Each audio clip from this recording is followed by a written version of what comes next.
Alright, time for another truck update. A while back I made a video about the giant hole in the dash of my truck, and if you notice it's a lot bigger now. I finally cut it out, got around to cutting out the shredded radio section. After looking a little closer, found out this truck never came with a radio, so somebody made this hole in the dash for whatever radio they had, and they didn't have any holes to begin with, because sometimes these trucks came with radios and sometimes they didn't.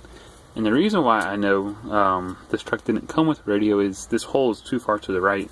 And what I mean by that is, here is the replacement piece of metal I'm going to cut up and weld in place right there.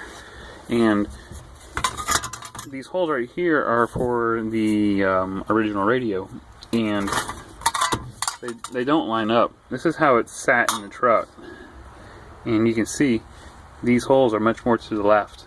So somebody did all of this to a perfectly straight dash. Like, they just created this mess. So today I cut that out, nice clean edges, because there's no way you could work with something like that. It's just too bent and mangled and just destroyed. This piece is big enough in every dimension except for along the top right here. It might be a little short by, like, I'm guessing ½ an inch. So I'll have to weld this in. Then there'll be more than likely a small gap along the top. Like I said, ½ inch, ¼ inch, I don't know. But then I'll weld in a strip of metal to fill in that hole.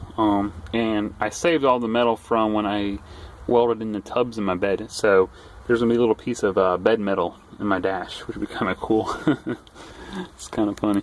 But yeah, so I use my angle grinder to cut this out, because since it's a large disc and it's straight, this tool wants to cut straight, unlike, say, a reciprocating saw or a jigsaw. It's a really thin blade. Those guys, they want to wobble over the place, whereas this tool just wants to cut straight. Now, the only downside is it makes a lot of sparks. Oh my gosh, like, I had like a fireball going on inside the truck. I had a old shirt behind there so I didn't melt my defrost tubes, but so that's where I'm at. I guess next step is to cut this up so it fits. Then I weld that in, and then I got to figure out if or how big the piece of metal on the top needs to be. Now, obviously, I'm going to clean that top edge up so it's straight. It's silly to try to mess with that slag. I thought about just cutting this all the way down, but then you had to deal with this brace behind the dash, and I didn't want to do that, so that's why I cut it. If you notice, it's right above it. So that's where I'm at least. Gosh, geez, this crazy hole is out. That drove me crazy. I mean, yes, this thing is literally big enough to stick an LCD screen in. I could have like a navigation system in my truck if I wanted. It's that big of a hole.